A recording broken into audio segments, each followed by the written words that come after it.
बिस्मिल्लाहिर्रहमानिर्रहीम। अस्सलाम वालेकुम स्टूडेंट्स, मैं हूं आपका मैथ्स टीचर कामरान असलम।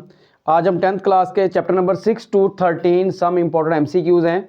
तो ये चैप्टर नंबर 6 के एमसीक्यूज़ हैं जो कि टोटल 11 होंगे। मैंने 6 आपके सामने लिखे हुए हैं। ये तकरीबन 5 ईयर्स में बहुत ज़्यादा रिपीटेड एमसीक्यूज़ हैं, टोटल 11 है। तो इंशाल्लाह ताला इस दफ़ा भी पेपर में ये रिपीट होंगे। तो सबसे पहला एमसीक्यू है, mean is affected by change in origin and scale.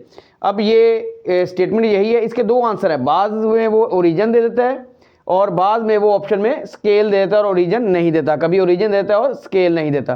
तो ये आपने देख लेना है। तो इसमें इसका आंसर जो है वो है origin and scale. Second MCQ है, द स्प्रेड और scatterness of observation in a data set is called dispersion. ये आप एक और तरीके से भी याद रख सकते हैं कि स्प्रेड मीन्स ये भी और स्कैटर मीन्स फैलना, तो डिस्पर्शन मीन भी फैलना। तो यहाँ से आप इस तरह से इसको इस एमसीक्यूज को आप याद कर सकते हैं। अ data in the form of frequency distribution is called group data. हमें पता है फ्रीक्वेंसी जहाँ पे आ जाएगी वो क्या बन जाता है हमारे पास, वो ग्रुप डाटा बन जाता है। और विदाउट फ्रीक्वेंसी क्या होता है हमारे पास, अनग्रुप्ड डाटा होता है। तो ऐसे भी आप याद कर सकते हैं, data in the form of frequency distribution is called group data. Fourth MCQ है, a frequency polygon is many sided. क्या होती है ये, closed fig. A frequency polygon is many sided closed fig. Fifth MCQ है, sum of deviation of the variable X, sum of deviation of the variable X from its mean is always zero. इसकी deviation इसके mean से क्या होती है, हमेशा x की zero. Six है, the observation that divides a data into 4 equal parts is called quartile. यानी कोई भी ऑब्जर्वेशन जो डाटा को 4 इक्वल पार्ट्स में डिवाइड करे उसे हम क्वार्टाइल कहते हैं। क्वार्टाइल मीन्स भी 4 ही होता है। तो ये बड़े 6 एमसीक्यूज हैं। तो नेक्स्ट 5 एमसीक्यूज इस चैप्टर के। जी स्टूडेंट, 7 एमसीक्यू है, a grouped frequency table is also called frequency distribution. A deviation 8 MCQ है, a deviation is defined as a difference of any value of the variable from constant. A deviation is defined as the difference of any value of the variable from the constant. 9 है, the extent of variation between extreme observation of a data set is measured by range. Extreme observation means maximum value and the minimum value of the data. ये हमने वैसे पढ़ा हुआ है कि difference between the maximum and the minimum value of the data is called range. तो ये वही है। 10 MCQ है, histogram is a set of adjacent rectangles. आप अक्सर ये टीवी पे आप क्रिकेट मैच देखते हैं तो उसके अंदर ये इस तरह के रेक्टेंगल्स बनी होती हैं, ये वाली। तो ये हमारे पास क्या है, ये हिस्टोग्राम है। इसको हम क्या कहते हैं, हिस्टोग्राम है ये। 11 एमसीक्यू है, in cumulative frequency polygon frequencies are plotted against upper class boundaries. Cumulative frequency में हम फ्रीक्वेंसी क्या होती हैं, वो plotted against upper class boundaries. तो ये बड़ा 6 चैप्टर के एमसीक्यूज थे जो कि मोस्टली रिपीटेड थे पिछले तकरीबन हर बोर्ड के पेपर में, ये 11। तो अब हम करते हैं नेक्स्ट 7 चैप्टर के एमसीक्यू जो कि मोस्टली रिपीटेड हैं इन 5 ईयर्स। जी स्टूडेंट, नेक्स्ट एमसीक्यू 12 है। ये चैप्टर नंबर 7 के एमसीक्यू स्टार्ट हो गए हैं। tan थीटा इक्वल टू √3 हो तो हमारे पास थीटा किसके इक्वल होगा, 60 डिग्री। अगर आप कैलकुलेटर से tan इनवर्स √3 और इक्वल का बटन दबाएगा तो आपके पास थीटा 60 डिग्री आ जाएगा। सीकेंड स्क्वायर थीटा इक्वल होता है हमारे पास 1 + tan स्क्वायर थीटा। ये डेफिनेशन है एंगल की। Union of two non collinear rays with common end point is called angle. Union of two non collinear rays with common end point is called angle. 3π/4 radian किसके equal है जी, हमारे पास π/4 का मतलब होता है 45। तो आप 3 से 45 को मल्टीप्लाई करेंगे तो आंसर आएगा 135 डिग्री। 16 है, cosecant square theta minus cot square theta. ये क्या होता है हमारे पास, इक्वल टू 1। इसी तरह से sine square theta plus cos square theta, ये भी क्या होता है, इक्वल टू 1। और इसी तरह से secant square theta minus tan square theta, ये भी इक्वल होता है हमारे पास 1। तो इनमें से कोई भी ऑप्शन आ जाए तो आपके पास ये देखें इन सब का आंसर 1 है। 17 है, 1/2 कोसेकेंट 45 डिग्री। इसका आसान तरीन, वैसे तो इसको सॉल्व करके हम इसको फाइंड कर सकते हैं। सिंपल आपको बता दूं फौरी कि आपके पास 1/2 है तो आपने क्या करना है, इसी 1/2 के ऊपर आपने अंडर रूट लगा देना है। ये आपका आंसर है। तो ये बेटा 17 एमसीक्यूज हो गए। तो नेक्स्ट एमसीक्यूज जी स्टूडेंट नेक्स्ट एमसीक्यू है chapter number 7 secant theta into cot theta. Secant theta होता है हमारे पास 1 ओवर कॉस थीटा और कॉट थीटा होता है cos theta over sine theta. तो ये कॉस से कॉस कैंसिल, तो आंसर हमारा हो जाएगा 1 ओवर साइन थीटा। 20 डिग्री कितने मिनट्स के इक्वल है? तो 20 मल्टीप्लाई बाय 60 ये बन जाता है 1200 minutes. 1 over 1 plus sine theta plus 1 over 1 minus sine theta, ये आप इसको याद कर लें, ये होता है 2 सीकेंड स्क्वायर थीटा। तो ये बेटा ये चैप्टर नंबर 7 में से जो रिपीटेड है मोस्ट रिपीटेड एमसीक्यूज थे वो मैंने आपके सामने सॉल्व कर दिए। तो अब नेक्स्ट 8 to 13 मिक्स्ड एमसीक्यूज में आपको करवाता हूँ, तो ये आप देखते जाइएगा। जी स्टूडेंट्स ये एमसीक्यूज हैं टेंजेंट से रिलेटेड, तो उससे रिलेटेड जो मैं स्टेटमेंट बोलता जाऊँगा और ये आपको पता चल जाए ये सारे के सारे एमसीक्यूज जो आपके सामने है ये टेंजेंट से रिलेटेड है। 21 एमसीक्यू है how many common tangents can be drawn from a point outside the circle. तो ये आपके सामने है, कितने टेंजेंट ड्रा किए जा सकते हैं? हम यहाँ पे 2 टेंजेंट्स ड्रा किए जा सकते हैं। नेक्स्ट वो पूछ सकता है 2 tangents drawn from a point on a circle are dash in length. ये दोनों के दोनों टेंजेंट्स क्या हैं? ये इक्वल इन लेंथ है। एक पॉइंट से कितने टेंजेंट ड्रा किए जा सकते हैं? 2, और दोनों के दोनों क्या होते हैं? Equal in length. 23 है tangents drawn at the end points of the diameter of a circle are. Tangents drawn at the end points of the diameter of a circle are, ये आपके सामने आपको नजर आ रहा है, ये क्या है? पैरेलल। क्या हो जाएंगे? Parallel. Tangents drawn at the end points of the diameter of a circle are parallel. 24 how many common tangents can be drawn for 2 disjoint circles. 2 disjoint circles हैं, तो इनके लिए हम कितने टेंजेंट ड्रा किए जा सकते हैं? इसके लिए 4 टेंजेंट्स ड्रा किए जा सकते हैं आपके सामने 1 2 3 एंड 4। 25 है a line which has only 1 point in common with the circle is called.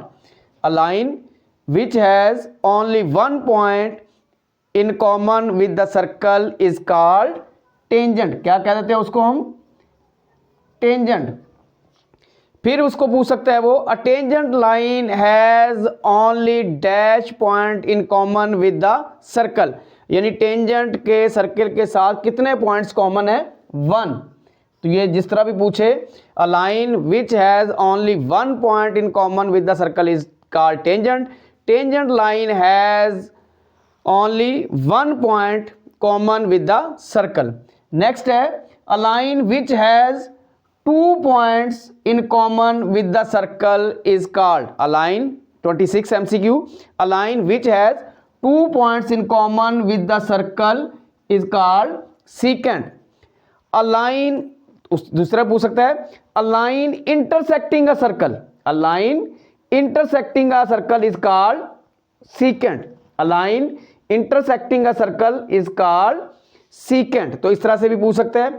Next है the tangent and the radius या radial segment of a circle are. क्या है ये? आपस में आपको नजर आ रहा होगा perpendicular, they are perpendicular to each other. तो ये बेटा जी ये रिलेटेड हैं टेंजेंट के एमसीक्यूज।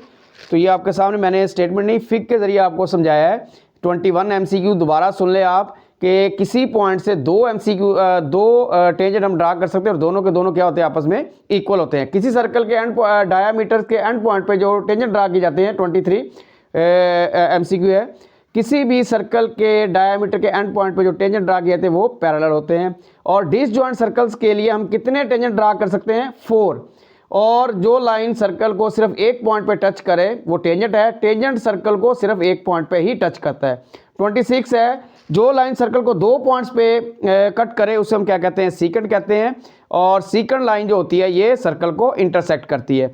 नेक्स्ट है आपके सामने 27 एमसीक्यू है कि रेडियल सेगमेंट और टेंजेंट ये पॉइंट ऑफ कॉन्टैक्ट पे आपस में क्या होते हैं? वो परपेंडिकुलर होते हैं जी। ये बेटा टेंजेंट के लिहाज से ये एमसीक्यूज है जो कि बहुत इंपॉर्टेंट है। अब नेक्स्ट एमसीक्यूज हम करते हैं